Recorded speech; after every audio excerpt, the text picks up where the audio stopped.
দেখেন বিষ্ণু ইসলাম কেমন কনসিডারেট ছিলেন। বিশ্বনবী যদি কারোর সাথে মুসাফা করতেন, ভাই একটু হাত মিলান তো, এই যে ওই লোক হাত সরানোর আগে বিশ্বনবী হাত সরাতেন না। যখন উনি হাতটা টান দিতেন তখন নবী হাত টান দিতেন। কারোর সাথে কথা বলার সময় এইভাবে আর চোখে তাকাতেন না, এইভাবে না, কথা বলতে হইলে ঘুরে তার দিকে হয়ে তাকে সম্মান দিয়ে রেসপেক্ট দিয়ে কথা শুরু করতেন। কেউ কোনো গুরুত্বপূর্ণ কথা কানে কানে বলতে চাইলে তিনি কথা শেষ না হওয়া পর্যন্ত মাথা সরাতেন না। সুবহানাল্লাহ, আসতে বলেন। আল্লাহু আকবার, আল্লাহু আকবার। একটু মিলিয়ে নেই, আসলে কি আমরা পারি এত চমৎকার আচরণ উপহার দিতে? আর সবসময় বিষ্ণু ইসলাম একটা স্মাইলিং ফেস নিয়ে তাদের সাথে কথা বলতেন। দেখবেন যিনি মুচকি হাসে তাকে সবাই পছন্দ করে, আর যিনি গোমরা মুখ থাকে তার দেখতে ভালো লাগে। আমার ভালো লাগে না, আপনাদের লাগে? লাগে লাগে না, লাগে না। হাসি কিন্তু সংক্রামক, ইতিবাচক ভাবে সংক্রামক। আপনি হাসলে দেখবেন হেসে হেসে কথা বলে যার সাথে বলতেছেন তারও একটা হাসি। আপনি গোমরা মুখ থাকলে ওই ব্যক্তিও গোমরা মুখ, ঠিক কিনা বলেন? এবং মুচকি হাসলে স্বাস্থ্য ভালো থাকে, মানসিক স্বাস্থ্যের সাথে এটা সম্পর্ক আছে। মুচকি হাসবেন। মোবাইল বন্ধ করবেন। এই যে খুব দায়িত্বশীলতার সাথে উনি মুচকি হেসে হেসে ভিডিও করতেছে। প্রিয় ভাইরা, মুচকি হাসবেন। বিষ্ণু বলেন তাবাসসুমুকা ফি ওয়াজহি আখিকা সাদাকা, your smile to your brother it's a charity. তোমার ভাইয়ের দিকে তাকিয়ে তুমি যে মুচকি হাসো, এটা সাদাকা দেওয়ার সওয়াব কামিয়ে ফেলো তুমি। সুবহানাল্লাহ। সাহাবারা বলতেন মা রাআইতু আহাদান আকসারা তাবাসসুমান মিন রাসূলিল্লাহ সাল্লাল্লাহু আলাইহি ওয়াসাল্লাম। বিশ্বনবীর চাইতে বেশি কাউকে আমরা কোনোদিন মুচকি হাসি দিতে দেখিনি। সুবহানাল্লাহ। মুচকি হাসেন তো আপনারা? হাসি তো গোমরা মুখ করে রাখছেন কেন? হাসেন হাসেন, মুচকি হাসেন। হাসবেন। হাসতে পয়সা লাগে? না। হ্যাঁ, কত অন লাগে বলেন মুচকি হাসি দিতে? হ্যাঁ, আচ্ছা, লাগে না। তো মুচকি হাসবেন। হাসলে যদি সাদাকার সওয়াব হয় তো আমরা মুখ গোমরা করে রাখবো কেন? আমরা কি করব? হাসবো, মুচকি হাসবো। রাজি আছেন? কতটা কনসিডারেট ছিলেন দেখেন। এক বেদুইন, অক্ষর জ্ঞানহীন মানুষ, সভ্যতার ছোঁয়া তার মধ্যে লাগেনি।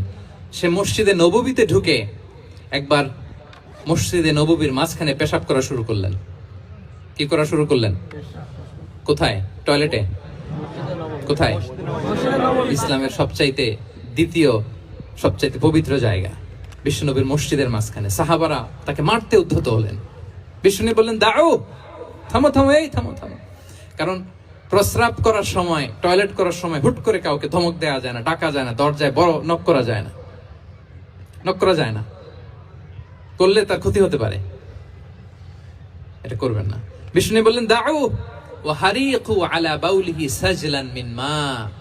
এই রাখো রাখো, বেচারাকে পেশাব করতে দাও, করতে দাও, করতে দাও, পেশাব করতে দাও।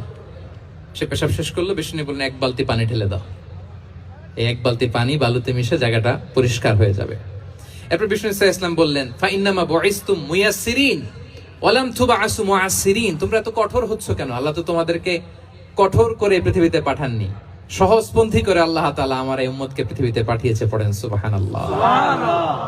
দেখেন কত চমৎকার আচরণের ছিলেন। এবং পরে লোকটাকে বুঝিয়ে বললেন, সে কালিমা পড়ে মুসলমান হয়ে গিয়েছে।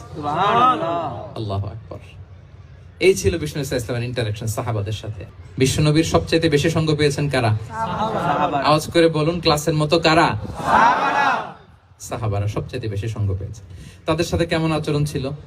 যে আয়াতটি দিয়ে আমি শুরু করেছি, আল্লাহ বলেছেন ফাবিমা রাহমাতিম মিনাল্লাহি লিনতা লাহুম ওয়ালাউ কুনতা ফাযযান গালিযাল কলবি লানফাদ্দু মিন হাওলিক।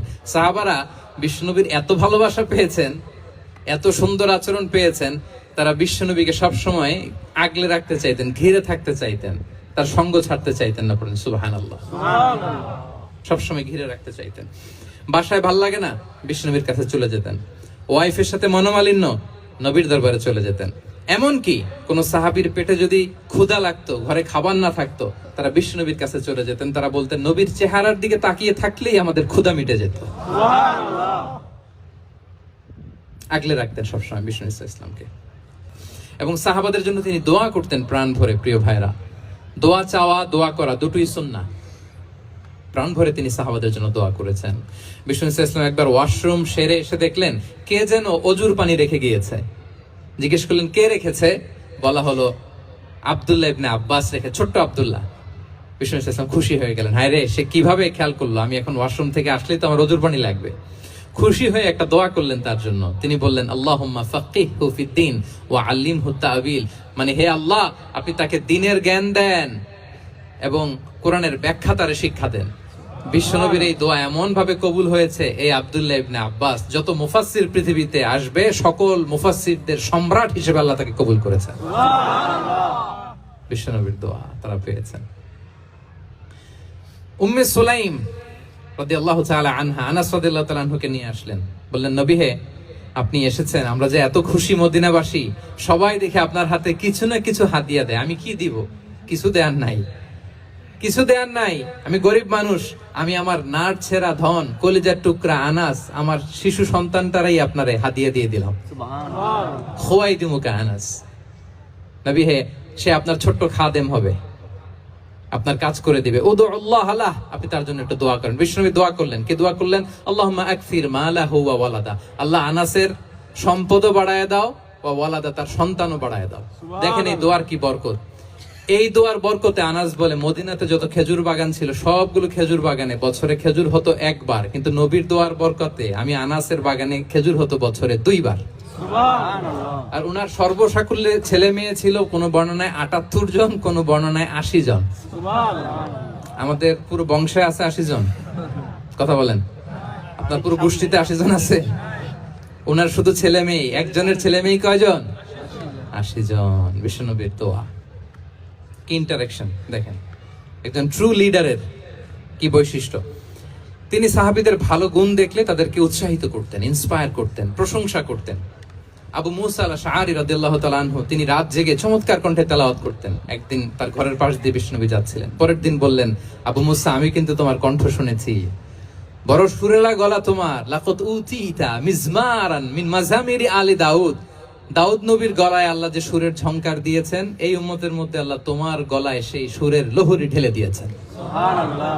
আচ্ছা বলেন, নবী যদি প্রশংসা করে যে তোমার তেলাওয়াতটা খুব সুমধুর হয়েছে, তার কেমন লাগবে বলেন তো? আচ্ছা নবী বাদ দেন, শাইখ আব্দুর রহমান আস-সুদাইস এসে যদি আপনারে বলে, তোমার কণ্ঠটা তো বড় মিষ্টি, তোমার কণ্ঠ রেসাইটেশন তো বড় সুন্দর, কেমন লাগবে আপনার? আর স্বয়ং বিশ্বনবী যদি বলে, সুবহানাল্লাহ পড়বেন না? আল্লাহু আকবার। এইভাবে বিষ্ণু ইসলাম সাহাবাদেরকে উৎসাহিত করতেন। মাঝে মাঝে প্রশ্ন করতেন, তাদের অ্যাটেনশন গ্রো করার জন্য তিনি প্রশ্ন করতেন। একবার বলেন দেখি, কে বলতে পারে, ইন্না মিনাশ শাজারি শাজারা লা ইয়াসকুতু ওয়ারাকুহা মাসালুহা মাসালুল মুমিন, একটা গাছ আছে, এই গাছের পাতা ঝরে না, এর দৃষ্টান্ত মুমিনের দৃষ্টান্ত। কে পারো দেখি? কোন সাহাবী পারে না, কারণ তারা ভাবতেছিল দূরের ওই সিরিয়ার কোন গাছ হবে, অমুক জায়গার মরুভূমির গাছ হবে, ঘরের পাশে যে খেজুর গাছ ওইটা আর কেউ ভাবে না। ভাবছে প্রশ্ন যেহেতু করছে, এত সহজ উত্তর হইলে তো প্রশ্ন করার কথা ছিল না। তারা এইটা বলে, ওইটা বলে, ক্যাকটাস, গুলমলতা, ওই গাছ। নবী বলে না, ইন্নাহা আন-নাখলা, এটা খেজুর গাছ। কি গাছ? খেজুর গাছ। তো আব্দুল্লাহ ইবনে ওমর তখন খুব ছোট, তিনি মনে মনে ধরে ফেলছিলেন, কিন্তু ভয়ে বলে না। তো বাসায় যে ওমর রাদিয়াল্লাহু বলে, আব্বা আপনারা কেউ পারেন না, আমি তো জানতাম এটা খেজুর গাছ, তো বললা না যে? আব্দুল্লাহ বলে, আপনি পারেন না, অন্যান্য সাহাবারা বাপ চাচারা কেউ পারে না, আমি কেমনে কই? ওমর রাদিয়াল্লাহু বললেন, আজকে যদি তুমি বলতে পারতে, লাল উট পেলে আরবরা যে যত খুশি হয়, আমি তার চেয়েও বেশি খুশি হয়ে যেতাম। সুবহানাল্লাহ। নবীর সামনে আমার বুকটা এত বড় হয়ে যেত। আল্লাহু আকবার। আল্লাহু আকবার। দেখেন, প্রশ্ন ছুড়ে দিয়ে মনোযোগ আকর্ষণ করতেন সাহাবাদের। রসিকতা করতেন মাঝে মাঝে, রসিকতা। এক সাহাবী বলেন, ইয়া রাসূলুল্লাহ, আমার চলতে বড্ড কষ্ট হয়, আপনি যদি দয়া করে আমাকে একটা উট দিতেন, তাহলে আমি রাইড নিতাম এটার উপরে, এটা দিয়ে চলতাম, সফরের কষ্ট কমে যেত। বিষ্ণু বলেন, যাও, ঠিক আছে, তোমাকে একটা উটের বাচ্চা দিব। কি দিব? সাহাবী বলেন, ইয়া রাসূলুল্লাহ, আমি চাইলাম কি আর আপনি বললেন কি? আমার তো লাগবে এমন উট যেটা দিয়ে মরুভূমিতে চলা যায়। বিষ্ণু বলেন, ওই উটটাও তো অন্য কোনো না কোনো উটের বাচ্চা। সুবহানাল্লাহ পড়বেন না? সুবহানাল্লাহ। ছোট্ট কথা, দেখেন কি রসিকতা, কি সেন্স অফ হিউমার। সুবহানাল্লাহ। সাহাবীদের সাথে এক কাতারে মিশে কাজ করতেন, নিজ হাতে সাহাবীদের সাথে মিশে কি করেছেন? মসজিদে নববী নির্মাণ করেছেন। 5ম হিজরিতে নিজে মরুভূমির বালু খনন করে পেটে পাথর বেঁধে পরীক্ষা খনন করেছেন সাহাবীদের সাথে। True leader. শুধু তাই নয়, সাহাবারা ভালো পরামর্শ দিলে সেটা অ্যাকসেপ্ট করতেন। আমাদের মধ্যে অনেকের একটা ইগোইস্টিক ঝামেলা আছে, বাড়ির কাজের মেয়ে বলছে, কাজের ছেলে বলছে, এই আমার স্টাফ বলছে, এটা আমি কেন শুনবো?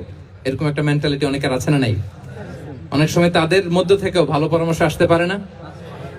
বলেন পারে কিনা? বিশ্বনবী দেখতেন কেউ ভালো পরামর্শ দিলে সেটা পিক করতেন, নিয়ে নিতেন। বদরের যুদ্ধে মুসলিম সৈন্যরা কোথায় ক্যাম্প করবে, বিশ্বনবী হঠাৎ একটা জায়গায় ক্যাম্প স্থাপনের নির্দেশনা দিলেন। হাব্বাব ইবনুল মুনজির রাদিয়াল্লাহু তাআলা আনহু তিনি বললেন, ইয়া রাসূলুল্লাহ, অনুমতি দিলে একটা কথা বলবো। কি কথা? এই যে আপনি ক্যাম্প স্থাপন করলেন এখানে, এটা কি আল্লাহর আদেশে না আপনার ইচ্ছায়? নবী বললেন, আমার ইচ্ছা, এটা আল্লাহর আদেশ নয়। বিষ্ণু বললেন, তাহলে ঠিক হয় নাই, লোকেশন সিলেকশন ঠিক হয় নাই, তাহলে কোথায়? হাব্বাব বললেন, ইয়া রাসূলুল্লাহ, ওই যে কূপ দেখা যায় ওখানে, দ্যাটস আওয়ার লোকেশন, ওখানে করলে ভালো হবে। কেন? বলতেছে, আমরা ওখানে ব্যারিকেড দিয়ে রাখবো, পানি আমাদের কন্ট্রোলে থাকবে, কোরাইশরা পানির অভাবে যুদ্ধ ছাড়াই মরবে, আমরা পানি খেয়ে যুদ্ধ করবো। সুবহানাল্লাহ বলেন। বিষ্ণুনবী সাথে সাথে হাব্বাবের কথা মেনে নিলেন, বলে যে না, আমি যে ডিসিশন দিয়েছি সৈন্যদের মধ্যে আবার ছড়িয়ে দাও, we should change our location. আল্লাহু আকবার। তাহলে সাহাবাদের সাথে ইন্টারেকশন কি ফ্র্যাঙ্কলি, কি ওপেন মাইন্ডেড। সুবহানাল্লাহ বিহামদিহি।